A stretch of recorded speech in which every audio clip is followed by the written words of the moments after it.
Mitos. Mencari jawaban di dunia yang tidak bisa dilihat. Di sebuah sore yang sepi, Sophie kembali menemukan sebuah surat misterius yang tersembunyi di kotak pos. Kali ini, surat itu tidak hanya berisi kata-kata. Ada gambar lain yang ikut terselip, sebuah gambar dewa-dewi dari mitologi Yunani. Sophie tak bisa menahan rasa ingin tahunya. Apa hubungannya ini dengan filsafat?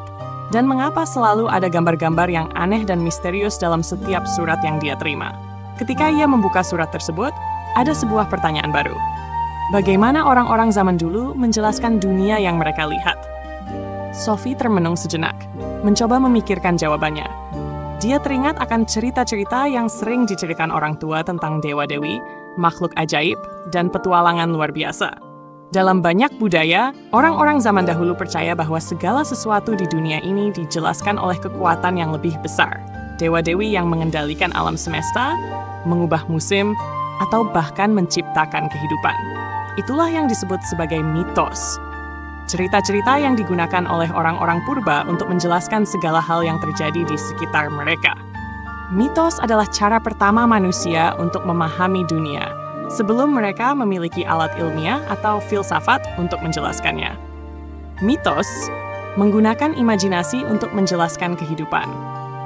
Sophie menyadari bahwa mitos adalah cara orang-orang dulu menjelaskan hal-hal yang mereka tidak mengerti. Misalnya, mengapa hujan turun? Mereka mungkin berpikir itu karena Dewi Hujan, atau mungkin ada makhluk yang menangis di langit. Mengapa matahari terbit dan terbenam setiap hari? Mungkin ada dewa yang mengendarai kereta berapi yang membawa matahari melintasi langit. Di dunia yang serba misterius dan belum bisa dijelaskan, mitos memberi mereka jawaban. Meskipun jawaban itu tidak selalu logis atau ilmiah. Mitos bukan hanya cerita untuk menghibur, tetapi juga cara bagi manusia untuk mencari makna dalam kehidupan mereka. Mereka menggunakan imajinasi untuk menciptakan penjelasan-penjelasan yang membantu mereka memahami dunia yang penuh ketidakpastian. Namun, mitos juga membawa kita ke pertanyaan besar. Apakah kita masih menggunakan mitos untuk menjelaskan dunia? Bisa jadi, sekarang kita tidak lagi percaya pada dewa-dewi seperti di zaman dahulu, tapi kita masih memiliki cara-cara kita sendiri untuk memberi makna pada kehidupan, baik itu melalui agama, sains, atau filosofi. Filsafat. Dari mitos ke pemikiran, filsafat mulai lahir sebagai reaksi terhadap mitos. Para filsuf pertama di Yunani, seperti Thales, mulai berpikir bahwa dunia ini bisa dijelaskan dengan cara yang lebih rasional dan tidak bergantung pada cerita-cerita mitologis. Mereka mencoba mencari penjelasan yang lebih logis, menggunakan pikiran dan akal sehat untuk memahami alam semesta.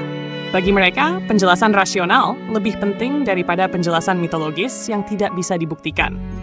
Namun, meskipun filsafat berusaha melepaskan diri dari mitos, Sophie menyadari bahwa mitos tetap memiliki tempatnya dalam kehidupan manusia. Mitos memberikan kita sebuah cara untuk berbicara tentang hal-hal yang lebih dalam, tentang kehidupan, cinta, dan kematian. Hal-hal yang kadang-kadang sulit dijelaskan dengan kata-kata yang logis dan rasional. Melangkah lebih jauh dalam dunia filsafat. Sophie semakin merasa tertarik untuk mengetahui lebih banyak. Dunia filsafat ini penuh dengan pertanyaan dan pencarian yang tidak pernah berhenti. Dulu, orang-orang menggunakan mitos untuk menjelaskan dunia.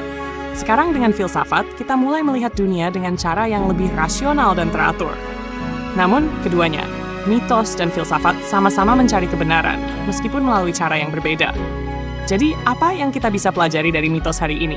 Apakah kita bisa menggunakan kekuatan imajinasi kita untuk menjawab pertanyaan-pertanyaan besar tentang dunia? Atau apakah kita harus terus-menerus mencari penjelasan rasional melalui filsafat dan sains?